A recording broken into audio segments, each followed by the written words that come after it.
President Trump ਨੇ ਬਹੁਤ ਤੰਜ਼ ਕੀਤੀ ਹੈ, ਇਹਦੇ ਤੇ ਗੁੱਸਾ ਵੀ ਕੀਤਾ ਹੈ ਕਿ ਜੀ ਕੈਨੇਡਾ ਸਾਡੇ ਬਿਨਾਂ ਕੀ ਹੈ, ਅਸੀਂ ਤਾਂ ਕੈਨੇਡਾ ਨੂੰ ਇੰਨਾ ਕੁਝ ਬਚਾ ਰਹੇ, ਕਿਉਂਕਿ ਪਿਛਲੇ ਦਿਨਾਂ 'ਚ ਜਿਹੜਾ ਇੱਕ ਨਕਸ਼ਾ ਆਰਟੀਫਿਸ਼ੀਅਲ ਇੰਟੈਲੀਜੈਂਸ ਰਾਹੀਂ ਟਰੰਪ ਨੇ ਸ਼ੋਅ ਕੀਤਾ, ਉਹਦੇ ਕੈਨੇਡਾ ਨੂੰ ਵੀ ਅਮਰੀਕਾ ਦਾ ਸੂਬਾ ਬਣਾ ਦਿੱਤਾ।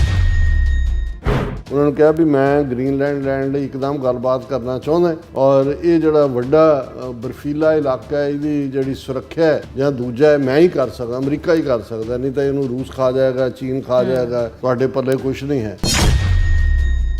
ਜਦੋਂ ਕਿ ਪ੍ਰੈਜ਼ੀਡੈਂਟ ਟਰੰਪ ਆਪਣੇ ਜਿਹੜੇ ਸਹਿਯੋਗੀ ਮੁਲਕ ਨੇ ਉਹਨਾਂ ਦੇ ਉੱਤੇ ਹੀ ਟੈਰਿਫ ਲਾਉਣ ਦੀ ਧਮਕੀਆਂ ਦੇ ਰਹੇ ਨੇ, ਔਰ ਗ੍ਰੀਨਲੈਂਡ ਜਿਹੜਾ ਉਹ ਲੈਣ ਦੀ ਧਮਕੀ ਹੈ, ਔਰ ਇਸ ਸਾਰੇ ਦੇ ਚਲਦਿਆਂ ਹੁਣ ਸਾਨੂੰ ਜਿਹੜਾ ਕੌੜਾ ਸੱਚ ਬੋਲਣਾ ਵੀ ਪਏਗਾ, ਸਹਾਰਨਾ ਵੀ ਪਏਗਾ, ਲੇਕਿਨ ਉਸ ਦੇ ਲਈ ਸਾਨੂੰ ਨਵਾਂ ਵਰਲਡ ਆਰਡਰ ਕ੍ਰੀਏਟ ਕਰਨ ਦੀ ਲੋੜ ਹੈ।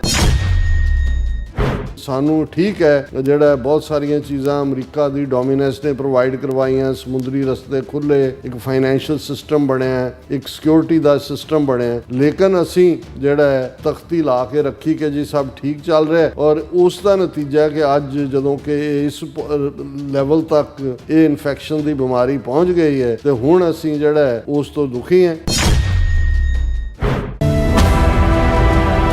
ਗੱਲਬਾਤ ਕਰਾਂਗੇ ਕਿ ਪ੍ਰੈਜ਼ੀਡੈਂਟ ਟਰੰਪ ਗ੍ਰੀਨਲੈਂਡ ਨੂੰ ਅਮਰੀਕਾ ਦਾ ਹਿੱਸਾ ਬਣਾਉਣ ਲਈ ਜਿਹੜਾ ਵਜਦ ਹਨ। ਸੋ ਇਸ ਸੰਬੰਧੀ ਉਹਨਾਂ ਨੇ ਸਵਿਟਜ਼ਰਲੈਂਡ ਦੇ ਡੈਵੋਸ ਸ਼ਹਿਰ ਵਿੱਚ ਹੋ ਰਹੀ ਵਰਲਡ ਇਕਨੋਮਿਕ ਫੋਰਮ ਦੀ ਕਾਨਫਰੰਸ ਵਿੱਚ ਖੁੱਲ੍ਹ ਕੇ ਵਿਚਾਰਾਂ ਦਾ ਪ੍ਰਗਟਾਵਾ ਕੀਤਾ ਹੈ, ਔਰ ਕੈਨੇਡਾ ਦੇ ਪ੍ਰਾਈਮ ਮਿਨਿਸਟਰ ਦਾ ਭਾਸ਼ਣ ਜਿਹੜਾ ਹੈ ਬਹੁਤਿਆਂ ਲਈ ਹੈਰਾਨੀ ਭਰਿਆ ਹੈ, ਕਿਉਂਕਿ ਉਹ ਅਮਰੀਕਾ ਦੇ ਖਿਲਾਫ ਬੋਲਣ ਦੀ ਜ਼ਰੂਰਤ ਵਾਲਾ ਹੈ। ਸੋ ਜਦੋਂ ਕਿ ਨੈਟੋ ਦੇ ਬਹੁਤ ਸਾਰੇ ਮੁਲਕ ਅਜੇ ਉਲਝਣ ਵਿੱਚ ਹਨ। ਸੋ ਇਸ ਬਾਰੇ ਆਪਾਂ ਗੱਲਬਾਤ ਕਰਨ ਜਾ ਰਹੇ ਹਾਂ। ਸੋ ਅਸੀਂ ਚਾਹਾਂਗੇ ਤੁਸੀਂ ਇਸੇ ਤਰ੍ਹਾਂ ਬਣੇ ਰਹਿਣਾ, ਦੇਖਣ ਸੁਣ ਲਈ ਜਾਂ ਲਿਖਣ ਲਈ ਤੁਹਾਡਾ ਸਭ ਦਾ ਬਹੁਤ ਬਹੁਤ ਧੰਨਵਾਦ। ਜੀ ਡਾਕਟਰ ਸਾਹਿਬ ਕੀ ਕਹਿਣਾ ਚਾਹੋਗੇ? ਦੇਖੋ, ਜਦੋਂ ਵੈਨਜ਼ੂਏਲਾ ਦੇ ਪ੍ਰੈਜ਼ੀਡੈਂਟ ਨੂੰ ਅਮਰੀਕਨ ਖੁਫੀਆ ਆਪਰੇਸ਼ਨ ਜਿਹੜਾ ਜ਼ਾਹਰ ਹੈ CIA ਦੀ ਪਲੈਨਿੰਗ ਕਈ ਮਹੀਨਿਆਂ ਤੋਂ ਸੀ, ਕਿਉਂਕਿ ਸਾਰਾ ਸਿਸਟਮ ਉਵੇਂ ਹੀ ਇੰਟੈਕਟ ਰਿਹਾ, ਉਹਦੇ ਜਿਹੜੇ ਮਾਰੇ ਗਏ ਸਿਰਫ ਕਿਊਬਨ 30 ਤੋਂ ਜ਼ਿਆਦਾ ਜਿਨ੍ਹਾਂ ਦੀ ਪਿਛਲੇ ਦਿਨਾਂ ਦੇ ਵਿੱਚ ਕ੍ਰੀਮੇਸ਼ਨ ਵੀ ਹੋਈ, ਉਹਨਾਂ ਨੂੰ ਜਿਹੜਾ ਇਹਨਾਂ ਨੇ ਬੜਾ ਕਲੀਨ ਆਪਰੇਸ਼ਨ ਸੀ। ਲੇਕਿਨ ਹੁੰਦਾ ਇਹ ਹੈ ਵੀ ਗੱਲ ਕਈ ਵਾਰ ਜਿਵੇਂ ਸਾਡੇ ਪੰਜਾਬੀ ਦਾ ਬੜਾ ਜਿਹੜਾ ਉਹ ਕੀਮਤੀ ਅਖਾਣ ਹੈ ਕਿ ਗੱਲ ਸਹੇ ਦੀ ਨਹੀਂ ਹੈ, ਗੱਲ ਪਹੇ ਦੀ ਹੈ। ਔਰ ਕਿਸੇ ਨੇ ਵੀ ਜਿਹੜਾ ਈਵਨ ਰੂਸ ਔਰ ਚੀਨ ਜਿਹੜੇ ਇਨਫੈਕਟ ਉਹਦਾ ਸਭ ਤੋਂ ਜ਼ਿਆਦਾ ਵੈਨਜ਼ੂਏਲਾ ਦੇ ਤੇਲ ਦਾ ਫਾਇਦਾ ਚੁੱਕਦੇ ਸੀ ਸਣੇ ਭਾਰਤ ਦੇ, ਕਿਸੇ ਨੇ ਕੋਈ ਜਿਹੜਾ ਉਹ ਆਵਾਜ਼ ਨਹੀਂ ਕੱਢੀ। ਔਰ ਇਹ ਜ਼ਾਹਰ ਹੈ ਕਿ ਇੱਕ ਮੁਲਕ ਦੀ ਸੋਵਰਨਿਟੀ, ਦੂਸਰੇ ਤੀਸਰੇ ਇੰਟਰਨੈਸ਼ਨਲ ਲਾਅ, ਦੂਜੇ ਉਹਨਾਂ ਦੀਆਂ ਵਾਇਓਲੇਸ਼ਨ ਸੀ, ਇਸ ਨੂੰ ਤਾਂ ਕੋਈ ਇਨਕਾਰ ਨਹੀਂ ਕਰ ਸਕਦਾ। ਇਹ ਅੱਜ ਭਾਵੇਂ ਅਸੀਂ ਜੋ ਮਰਜ਼ੀ ਕਹੀਏ, ਲੇਕਿਨ ਇਹ ਇੱਕ ਆਪਣੇ ਆਪ ਦੇ ਵਿੱਚ, ਔਰ ਯੂਰਪ ਦੇ ਬਹੁਤੇ ਮੁਲਕ ਨੈਟੋ ਦੇ, ਉਹਨਾਂ ਨੇ ਰਾਦਰ ਵੈਲਕਮ ਕੀਤਾ। ਪ੍ਰੈਜ਼ੀਡੈਂਟ ਜਿਹੜਾ ਉਹਦੇ 36 ਖਾਮੀਆਂ ਹੋ ਸਕਦੀਆਂ, ਪਰ ਇਹ ਜਿਹੜਾ ਓਵਰਆਲ ਜਦੋਂ ਔਰ ਜਿਉਂ ਹੀ ਉਸ ਤੋਂ ਬਾਅਦ ਪ੍ਰੈਜ਼ੀਡੈਂਟ ਟਰੰਪ ਨੇ ਆਪਣਾ ਦਾਅਵਾ ਜਿਹੜਾ ਉਹ ਗ੍ਰੀਨਲੈਂਡ ਦੇ ਉੱਤੇ ਜਤਾਇਆ, ਔਰ ਉਹਨਾਂ ਨੇ ਇੱਥੋਂ ਤੱਕ ਕਿਹਾ, ਹੁਣ ਤਾਂ ਚਲੋ ਉਹਨਾਂ ਨੇ ਡੈਵੋਸ ਸਵਿਟਜ਼ਰਲੈਂਡ ਦੇ ਵਿੱਚ ਜਿਹੜੀ ਵਰਲਡ ਇਕਨੋਮਿਕ ਫੋਰਮ ਦੀ ਕਾਨਫਰੰਸ ਚੱਲ ਰਹੀ ਹੈ, ਉਹਦੇ 'ਚ ਉਹਨਾਂ ਨੇ ਕਿਹਾ ਵੀ ਮੈਂ ਫੋਰਸ ਦਾ ਇਸਤੇਮਾਲ ਨਹੀਂ ਕਰਾਂਗਾ। ਨੈਗੋਸ਼ੀਏਸ਼ਨ ਆਲਰੇਡੀ ਸ਼ੁਰੂ ਹੋ ਚੁੱਕੀ ਹੈ, ਔਰ ਇਹ ਅਮਰੀਕਨ ਇੰਟਰਸਟ ਦੇ ਵਿੱਚ ਹੈ। ਯੂਰਪ ਨੂੰ ਅਸੀਂ ਪ੍ਰੋਟੈਕਟ ਕਰਦੇ ਰਹੇ, ਅਸੀਂ ਤੁਹਾਡੇ ਤੋਂ ਕੁਝ ਜ਼ਿਆਦਾ ਨਹੀਂ ਮੰਗਦੇ। ਲੇਕਿਨ ਜ਼ਾਹਰ ਹੈ ਵੀ ਟਰੰਪ ਨੇ ਇਮੀਡੀਏਟਲੀ ਬਾਅਦ ਕਿਹਾ ਸੀ ਕਿ ਵੀ ਕੁਝ ਵੀ ਹੋਏ ਅਸੀਂ ਗ੍ਰੀਨਲੈਂਡ ਲੈਣਾ ਹੀ ਲੈਣਾ, ਉਹ ਬਾਈ ਮਿਲਟਰੀ ਫੋਰਸ ਵੀ ਹੋਏ ਬੇਸ਼ੱਕ। ਔਰ ਇਸ ਲਈ ਇਹ ਬੜਾ ਦਿਲਚਸਪੀ ਦਾ ਵਾਇਆ ਸੀ ਕਿ ਵਰਲਡ ਇਕਨੋਮਿਕ ਫੋਰਮ 'ਤੇ ਕਿਹੜਾ ਮੁਲਕ ਕੀ ਕੁਝ ਕਹਿੰਦਾ ਹੈ। ਔਰ ਇਸ ਪੀਰੀਅਡ 'ਚ ਜਦੋਂ ਇਹ ਸਾਰੀ ਡਿਬੇਟ ਸ਼ੁਰੂ ਹੋਈ, ਕਿਉਂਕਿ ਗ੍ਰੀਨਲੈਂਡ ਡੈਨਮਾਰਕ ਦਾ ਹਿੱਸਾ ਹੈ, ਆਬਾਦੀ ਉਹਨਾਂ ਦੀ 50,000 ਦੇ ਲਗਭਗ ਹੈ ਬੇਸ਼ੱਕ, ਲੇਕਿਨ ਉਹਨਾਂ ਨੇ ਆਪਣੀ ਮਰਜ਼ੀ ਦੇ ਨਾਲ ਡੈਨਮਾਰਕ, ਉਹਨਾਂ ਨੂੰ ਜਿਹੜੀ ਇਹ ਚੋਇਸ ਸੀ ਕਿ ਵੀ ਉਹ ਗ੍ਰੀਨਲੈਂਡ ਅੱਡ ਮੁਲਕ ਬਣਨਾ ਚਾਹੇ ਜਾਂ ਉਹ ਡੈਨਮਾਰਕ ਦਾ ਹਿੱਸਾ, ਪਰ ਕਿਉਂਕਿ ਡੈਨਮਾਰਕ ਉਹਨਾਂ ਨੂੰ ਫ੍ਰੀ ਐਜੂਕੇਸ਼ਨ, ਹੈਲਥ ਸਰਵਿਸਿਜ਼, ਦੂਸਰੀਆਂ ਚੀਜ਼ਾਂ ਪ੍ਰੋਵਾਈਡ ਕਰਦਾ, ਸੋ ਉਹਦੇ ਤੋਂ ਅੱਡ ਨਹੀਂ ਹੋਣਾ ਚਾਹੁੰਦੇ। ਲੇਕਿਨ ਇਸ ਸਾਰੇ ਦੇ ਵਿੱਚ ਜ਼ਾਹਰ ਹੈ ਕਿ ਵੀ ਜਿਹੜਾ ਵਰਲਡ ਆਰਡਰ ਖੁਦ ਹੀ ਅਮਰੀਕਾ ਨੇ ਸੈੱਟ ਕੀਤਾ ਪੋਸਟ ਸੈਕੰਡ ਵਰਲਡ ਵਾਰ, ਜਿਹਦੇ 'ਚ United Nations, international law, Geneva protocol, sovereignty ਦਾ ਕਾਨਸੈਪਟ, ਹਾਲਾਂ ਜਿਵੇਂ ਅਸੀਂ ਕਿਹਾ, ਔਰ ਇਹ ਗੱਲ ਕੈਨੇਡਾ ਦੇ ਪ੍ਰਾਈਮ ਮਿਨਿਸਟਰ ਮਿਸਟਰ ਕਾਰਨਿੰਗ, ਜਿਨ੍ਹਾਂ ਦੀ ਸਪੀਚ ਜਿਹੜੀ ਹੈ ਇਸ ਵੇਲੇ ਦੁਨੀਆ ਭਰ ਦੇ ਵਿੱਚ ਵਾਇਰਲ ਹੋਈ ਹੈ, ਹਾਲਾਂ ਪ੍ਰੈਜ਼ੀਡੈਂਟ ਟਰੰਪ ਨੇ ਬਹੁਤ ਤੰਜ਼ ਕੀਤੀ ਹੈ, ਇਹਦੇ ਤੇ ਗੁੱਸਾ ਵੀ ਕੀਤਾ ਕਿ ਜੀ ਕੈਨੇਡਾ ਸਾਡੇ ਬਿਨਾਂ ਕੀ ਹੈ, ਅਸੀਂ ਤਾਂ ਕੈਨੇਡਾ ਨੂੰ ਇੰਨਾ ਕੁਝ ਬਚਾ ਰਹੇ, ਕਿਉਂਕਿ ਪਿਛਲੇ ਦਿਨਾਂ 'ਚ ਜਿਹੜਾ ਇੱਕ ਨਕਸ਼ਾ ਆਰਟੀਫਿਸ਼ੀਅਲ ਇੰਟੈਲੀਜੈਂਸ ਰਾਹੀਂ ਟਰੰਪ ਨੇ ਸ਼ੋਅ ਕੀਤਾ, ਉਹਦੇ 'ਚ ਕੈਨੇਡਾ ਨੂੰ ਵੀ ਅਮਰੀਕਾ ਦਾ ਸੂਬਾ ਬਣਾ ਤੋਂ ਪਹਿਲਾਂ ਵੀ ਕਹਿੰਦੇ ਰਹੇ 51 ਸਟੇਟ ਬਣ ਜਾਏ। ਸੋ ਭਰਿਆ ਪੀਤਾ ਕੌਰਨੀ ਜਿਹੜਾ ਹਾਲਾਂ ਉਹ ਜਿਹੜੀ ਉਹਦੀ ਸਪੀਚ ਹੈ ਉਹਦਾ ਮੈਂ ਜ਼ਿਕਰ ਕਰਾਂਗਾ, ਕਿਉਂਕਿ ਕੁਝ ਚੀਜ਼ਾਂ ਹਿਸਟੋਰੀਕਲ ਹੁੰਦੀਆਂ।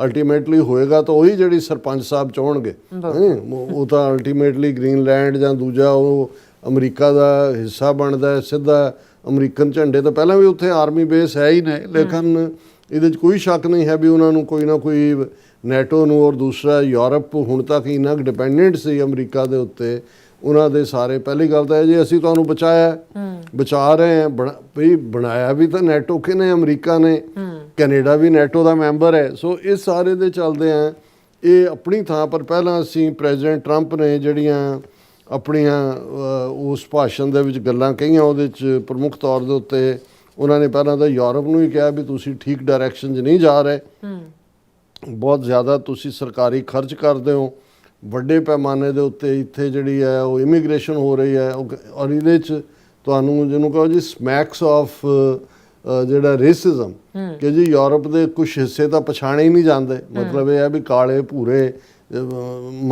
ਮੰਗਲੋਇਡ ਸ਼ਕਲਾਂ ਵਾਲੇ ਲੋਕ ਆ ਗਏ। ਇਸ ਤੋਂ ਵੱਧ ਕੇ ਕੀ ਰੇਸਿਜ਼ਮ ਹੈ ਕਿ ਵੀ ਇਹ ਜਿਹੜਾ ਇਹ ਤੁਹਾਡੀ ਬੜੀ ਤੁਸੀਂ ਜਿਹੜੀ ਹੈ ਉਹ ਲਿਆ ਰਹੇ ਹੋ, ਔਰ ਬਹੁਤ ਜ਼ਿਆਦਾ ਚੀਜ਼ਾਂ ਤੁਸੀਂ ਇੰਪੋਰਟ ਕਰ ਰਹੇ ਹੋ। ਇਹ ਹੁਣ ਉਹਨਾਂ ਨੂੰ ਕਹਿ ਰਹੇ ਨੇ ਵੀ ਤੁਹਾਡਾ ਇਹ ਫੇਲਿਅਰ ਹੈ, ਔਰ ਉਹਨਾਂ ਨੂੰ ਕਿਹਾ ਵੀ ਮੈਂ ਗ੍ਰੀਨਲੈਂਡ ਲੈਣ ਲਈ ਇੱਕਦਮ ਗੱਲਬਾਤ ਕਰਨਾ ਚਾਹੁੰਦਾ, ਔਰ ਇਹ ਜਿਹੜਾ ਵੱਡਾ ਬਰਫੀਲਾ ਇਲਾਕਾ ਹੈ ਇਹਦੀ ਜਿਹੜੀ ਸੁਰੱਖਿਆ ਹੈ ਜਾਂ ਦੂਜਾ ਹੈ ਮੈਂ ਹੀ ਕਰ ਸਕਦਾ, ਅਮਰੀਕਾ ਹੀ ਕਰ ਸਕਦਾ, ਨਹੀਂ ਤਾਂ ਇਹਨੂੰ ਰੂਸ ਖਾ ਜਾਏਗਾ, ਚੀਨ ਖਾ ਜਾਏਗਾ, ਤੁਹਾਡੇ ਪੱਲੇ ਕੁਛ ਨਹੀਂ ਹੈ। ਔਰ ਨਾਲ ਦੀ ਨਾਲ ਉਹਨਾਂ ਨੇ ਇਹ ਕਿਹਾ ਕਿ ਵੀ ਹਾਲਾਂਕਿ ਇੱਕ ਦੋ ਵਾਰੀ ਉਹਨਾਂ ਤੋਂ ਗ੍ਰੀਨਲੈਂਡ ਦੀ ਥਾਂ ਆਈਸਲੈਂਡ ਹੀ ਕਹੀ ਗਏ, ਬੋਲਦੇ ਤਾਂ ਐਕਸਟੈਂਪੋਰ ਹੈ ਨਾ, ਔਰ ਆਪਣੇ ਗੁੱਸੇ 'ਚ ਵੀ ਸੀ ਕਿਉਂ ਕੈਨੇਡਾ ਦਾ ਤਾਂ ਗੁੱਸਾ ਖਾਸ ਤੌਰ 'ਤੇ ਲੱਗਿਆ। ਉਹਨਾਂ ਨੇ ਕਿਹਾ ਵੀ ਮੈਂ ਫੋਰਸ ਦਾ ਇਸਤੇਮਾਲ ਨਹੀਂ ਕਰਾਂਗਾ, ਪਰ ਅਸੀਂ ਜੇ ਕੁਛ ਤੁਹਾਨੂੰ ਇੰਨਾ ਕੁਛ ਦਿੰਦੇ ਹਾਂ ਤਾਂ ਬਦਲੇ 'ਚ ਸਾਨੂੰ ਕੀ ਮਿਲਿਆ ਹੁਣ ਤੱਕ, ਹੁਣ ਅਸੀਂ ਇਹ ਤੁਹਾਡੇ ਤੋਂ ਲੈਣਾ ਹੀ ਲੈਣਾ। ਉਹਨਾਂ ਨੇ ਕਿਹਾ ਜੀ ਦੇਖੋ ਅਮਰੀਕਾ 'ਚ ਇੰਨਾ ਵੱਡਾ ਇਕਨੋਮਿਕਲ ਮਿਰੈਕਲ ਹੋ ਰਿਹਾ, ਚਮਤਕਾਰ ਹੋ ਰਿਹਾ, ਮਹਿੰਗਾਈ ਘਟੀ ਹੈ ਔਰ ਆਰਥਿਕ ਵਿਕਾਸ ਬਹੁਤ ਤੇਜ਼ ਹੋਇਆ, ਇਹੋ ਜਿਹਾ ਚਮਤਕਾਰ ਪਹਿਲਾਂ ਕਿਸੇ ਮੁਲਕ ਨੇ ਨਹੀਂ ਦੇਖਿਆ।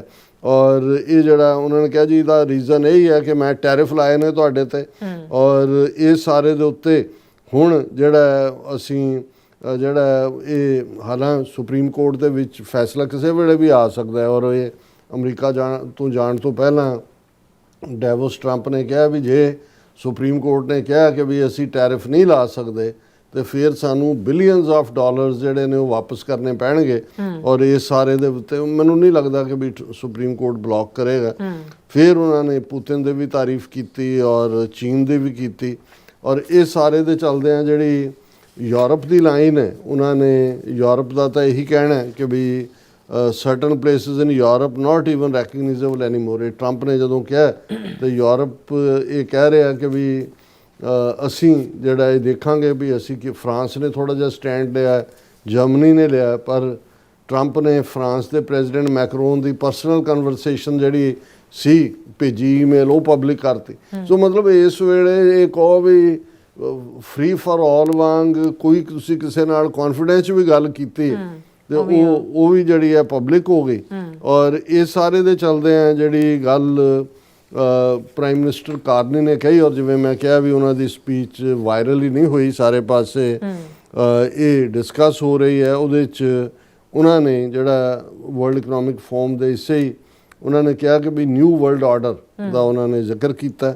ਉਹਨਾਂ ਨੇ ਕਿਹਾ ਕਿ ਵੀ ਹੁਣ ਜਦੋਂ ਸੁਪਰ ਪਾਵਰਸ ਦਾ ਵੱਡੀਆਂ ਤਾਕਤਾਂ ਦਾ ਭੇੜ ਹੈ, ਠੀਕ ਹੈ ਵੀ ਅਸੀਂ ਕਮਜ਼ੋਰ ਹੈ ਲੇਕਿਨ ਅਸੀਂ ਮਿਡਲ ਕਲਾਸ ਮਿਡਲ ਪਾਵਰ ਵਾਲੇ ਦੇਸ਼ ਹੈ, ਔਰ ਇਹ ਜਦੋਂ ਕਿ ਹੁਣ ਇਹ ਵੱਡੀਆਂ ਤਾਕਤਾਂ ਰੂਸ ਚੀਨ ਅਮਰੀਕਾ ਦੇ ਵਿੱਚ ਤਣਾਅ ਵੱਧ ਰਿਹਾ ਹੈ, ਔਰ ਜਦੋਂ ਕਿ ਪ੍ਰੈਜ਼ੀਡੈਂਟ ਟਰੰਪ ਆਪਣੇ ਜਿਹੜੇ ਸਹਿਯੋਗੀ ਮੁਲਕ ਨੇ ਉਹਨਾਂ ਦੇ ਉੱਤੇ ਹੀ ਟੈਰਿਫ ਲਾਉਣ ਦੀ ਧਮਕੀਆਂ ਦੇ ਰਹੇ ਨੇ, ਔਰ ਗ੍ਰੀਨਲੈਂਡ ਜਿਹੜਾ ਉਹ ਲੈਣ ਦੀ ਧਮਕੀ ਹੈ, ਔਰ ਇਸ ਸਾਰੇ ਦੇ ਚੱਲਦਿਆਂ ਹੁਣ ਸਾਨੂੰ ਜਿਹੜਾ ਕੌੜਾ ਸੱਚ ਬੋਲਣਾ ਵੀ ਪਏਗਾ, ਸਹਾਰਨਾ ਵੀ ਪਏਗਾ, ਲੇਕਿਨ ਉਸ ਦੇ ਲਈ ਸਾਨੂੰ ਨਵਾਂ ਵਰਲਡ ਆਰਡਰ ਕ੍ਰੀਏਟ ਕਰਨ ਦੀ ਲੋੜ ਹੈ।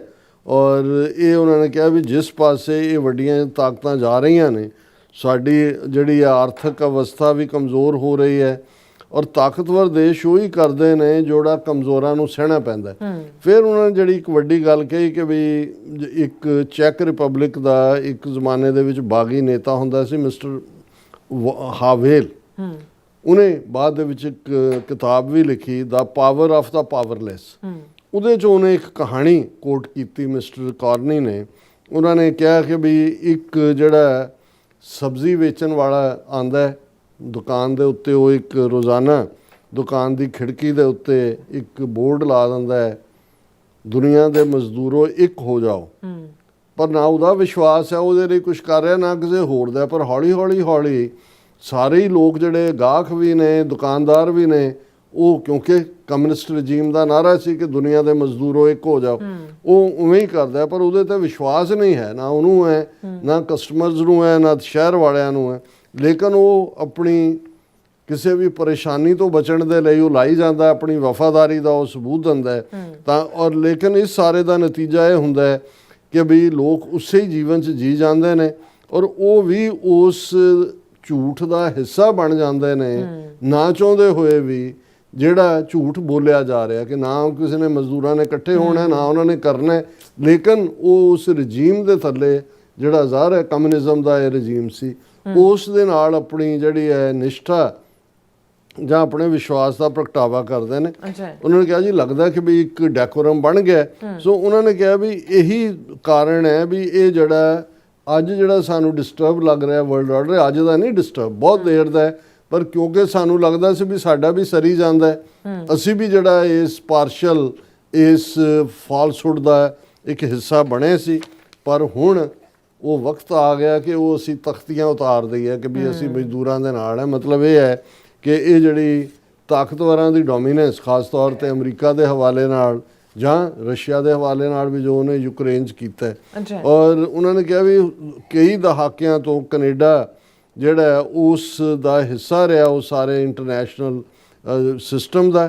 ਹੁਣ ਜਿਹੜਾ ਅਸੀਂ ਇਸ ਦੇ ਉੱਤੇ ਜਿਹੜਾ ਉਹ ਆਵਾਜ਼ ਚੁੱਕਾਂਗੇ ਕਿਉਂਕਿ ਅਸੀਂ ਉਸ ਝੂਠੇ ਜਿਹੜਾ ਪ੍ਰਕਰਣ ਸੀ ਉਹਦਾ ਹੀ ਹਿੱਸਾ ਬਣੇ ਰਹੇ।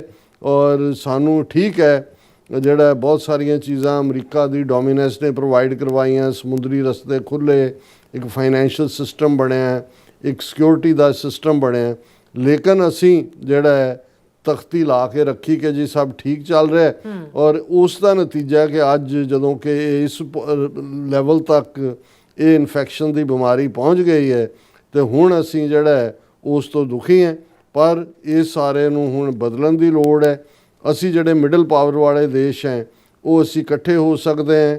ਔਰ ਇਹ ਸਾਰੇ ਦੇ ਉੱਤੇ ਈਵਨ ਬਾਕੀਆਂ ਨੇ ਵੀ, ਹਾਲਾਂ ਡੈਨਮਾਰਕ ਨੇ ਇਸ ਦੇ ਉੱਤੇ ਜਿਹੜਾ ਪਹਿਲਾਂ ਹੀ ਇਹ ਕਿਹਾ ਕਿ ਵੀ ਅਸੀਂ ਜਿਹੜਾ ਗੱਲਬਾਤ ਤਾਂ ਕਰਾਂਗੇ ਲੇਕਿਨ ਅਸੀਂ ਆਪਣੀ ਸੋਵਰਨਿਟੀ ਔਰ ਦੂਸਰੀ ਚੀਜ਼ਾਂ ਨਹੀਂ ਛੱਡਾਂਗੇ। ਦੇਖੋ ਕੀ ਹੁੰਦਾ ਹੈ। ਪਰ ਇੱਕ ਗੱਲ ਜ਼ਾਹਰ ਹੈ ਕਿ ਇਹ ਜਦੋਂ ਅਸੀਂ ਰਿਪੀਟਡਲੀ ਕਹਿੰਦੇ ਹਾਂ ਕਿ ਪੁਰਾਣਾ ਵਰਲਡ ਆਰਡਰ ਖਤਮ, ਨਵਾਂ ਸ਼ੁਰੂ, ਹੁਣ ਇਹ ਜਦੋਂ ਮਿਡਲ ਕਲਾਸ ਦਾ, ਔਰ ਇਹ ਸਭ ਤੋਂ ਜ਼ਿਆਦਾ ਜਲੂਸ ਜਿਹੜਾ ਇੰਡੀਅਨ ਯੂਟਿਊਬਰ ਵੀ ਜਿਹੜੇ ਨੈਸ਼ਨਲਿਸਟ ਨੇ ਉਹ ਕਹਿੰਦੇ ਨੇ ਮੋਦੀ ਦਾ, ਭਾਰਤ ਦਾ ਨਿਕਲਿਆ ਹੋਇਆ ਕਿ ਵਿਸ਼ਵ ਗੁਰੂ ਕਿੱਥੇ ਹੈ।